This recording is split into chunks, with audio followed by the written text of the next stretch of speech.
하나님의 말씀 요한계시록 1장 요한계시록 1장 1절부터 3절까지 봉독하겠습니다. 요한계시록 1장 1절에서 3절.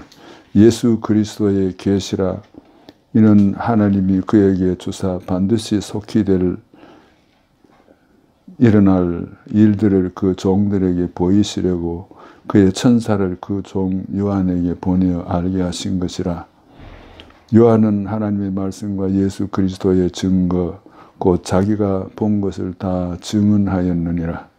이 예언의 말씀을 읽는다와 듣는다와 그 가운데 기록한 것을 지키는 자는 복이 있나니 때가 가까움이라. 아멘.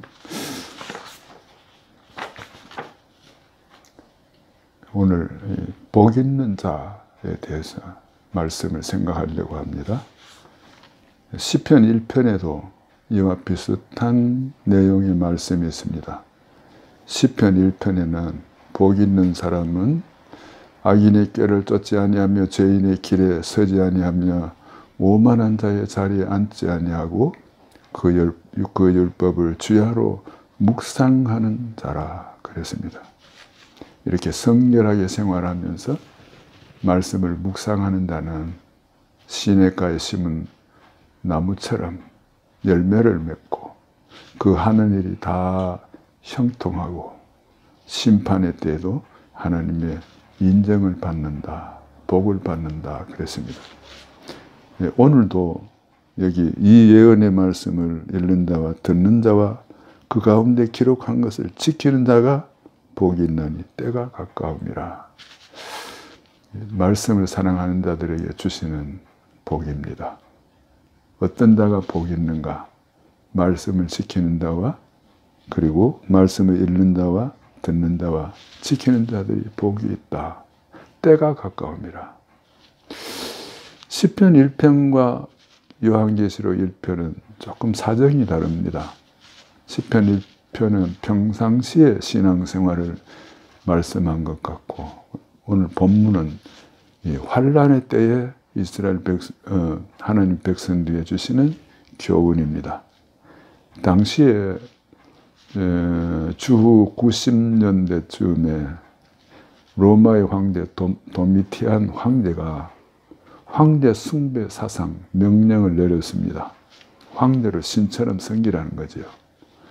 그래서 많은 기독교인들이 반대를 하고 이 일 때문에 기독교인들이 박해를 받고 감옥에 갇히고 심지어 이 본문의 저자인 사도 요한도 반모섬에 유배를 받을 때에 이 시편을 기록한 것입니다.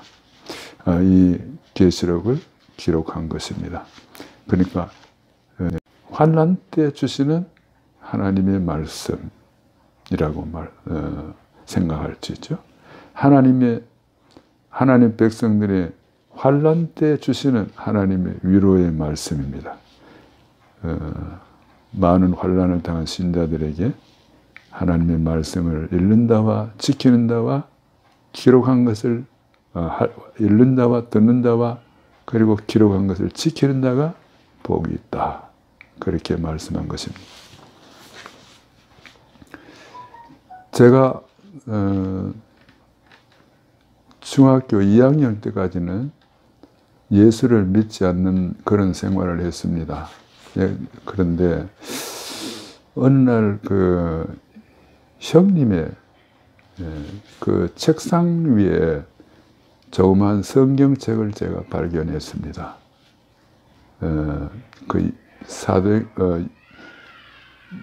아마 신약 성경만 기록한 그런 성경으로 알고 있습니다. 그때 아마 형님이 대구 개성고등학교에 미션 스쿨에 다녔으니까 채플에 성경이 필요했던 것 같습니다. 그래서 저는 저 책이 무엇일까? 그래서 집에서 성경을 읽기 시작했습니다. 그래서 마태복음에서 마가, 누가, 요한, 사도행전까지를 읽었는데 사도행전을 읽고 제가 결심을 했어요. 예수 믿기로 결심했습니다. 그때 당시에 우리 가정 형편을 보면 조금 예수 믿는다는 게 어려웠어요. 그러나 그때 당시에는 내가 죽음이 오더라도 예수를 믿어야 되겠다. 굳게 결심을 했습니다. 그리고 교회를 나가기 시작했어요. 얼마 지나지 않아서 여름방학이 돼가지고 그 경상도 추풍령에서 부흥회가 있어서 제가 그때 참석하기로 했습니다. 부흥회로 가서 은혜 받아야 되겠다. 근데 그 당시에 부흥회로 가려고 했지만은 차비도 없고 또 뭐 집에서도 반대하고 그래서 고민을 하다가 제가 이렇게 결정을 했어요. 대구에서 추풍령까지 걸어서 가자. 아마 걸어서 가면 한 6시간, 7시간, 뭐 한 8시간 걸려요. 그래, 걸어서 추풍령까지 가고 그럼 돈 문제가 해결됐잖아요. 그럼 어디서 어떻게 살 것인가? 일주일간 금식하자. 그래서 뭐 그렇게 하니까 간단하게 해결되대요. 그래서 추풍령에 갔습니다. 그리고 금식 들어가면서 부흥회를 하고 있는데 그때 그 기도원에서 그 봉사하는 그런 분인데 고종사촌 누님이 그 기도원에서 봉사하고 그런 생활을 했습니다. 근데 이제 제가 그 누님이 저의 신앙을 이렇게 가만히 보더니만 이렇게 말을 합니다. 저 열심 언제까지 갈까? 그래요.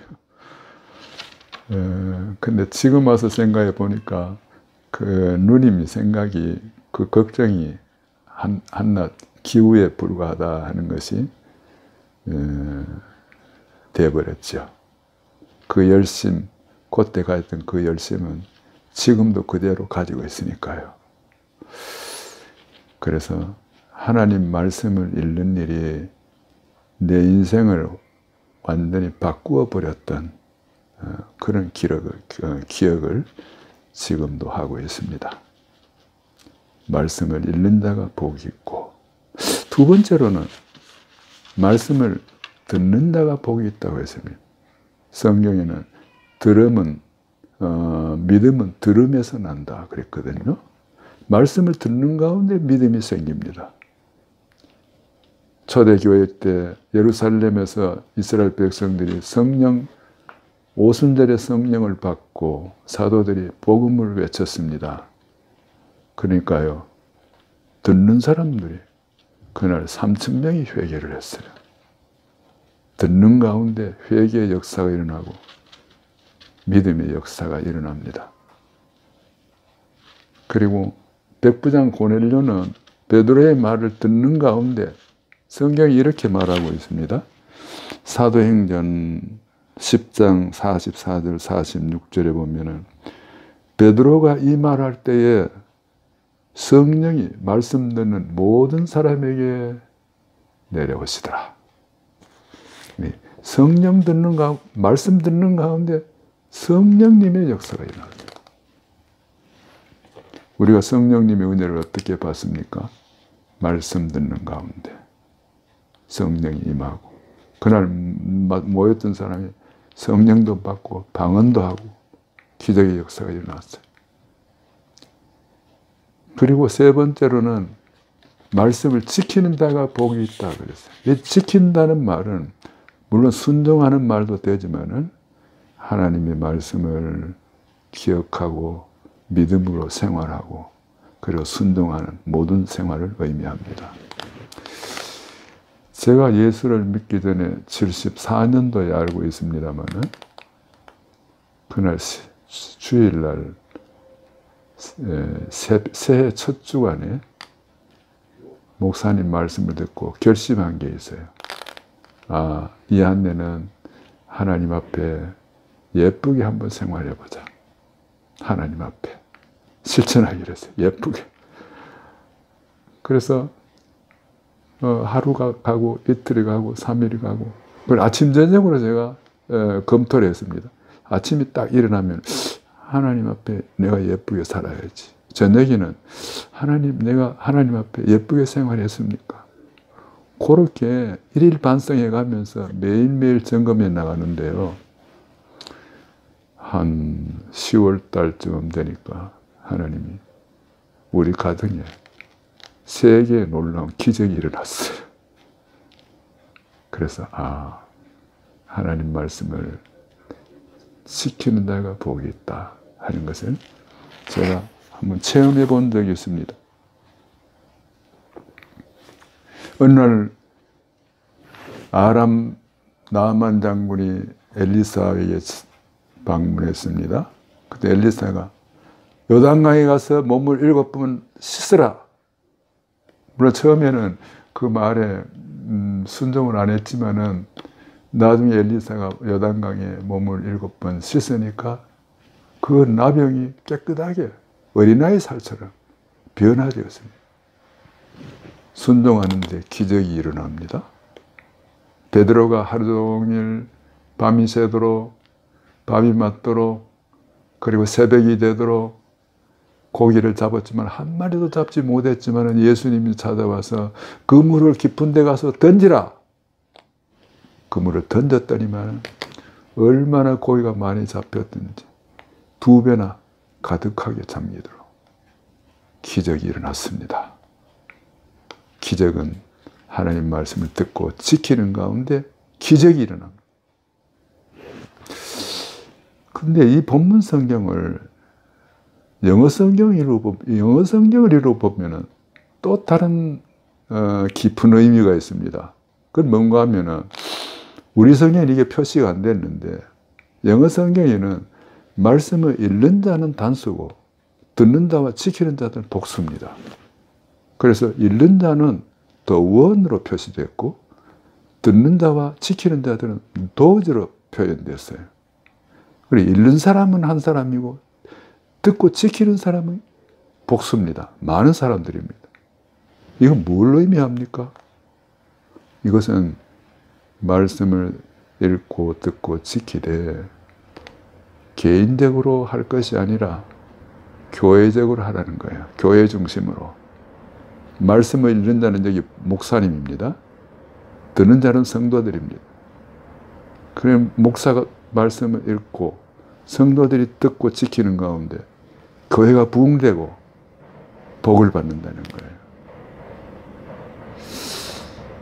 거예요. 제가 조지 신학을 가르치고 있습니다만 조지 신학의 그 과목 내용을 보면 아주 논리적으로 되어 있어요. 구원론을 먼저 배우고 그 다음에 교회론을 배웁니다. 이건 뭘 의미합니까? 우리가 구원론을 배우면 예수님의 구원에 놀라운 은혜에 감사하면서 기뻐하고 찬양합니다.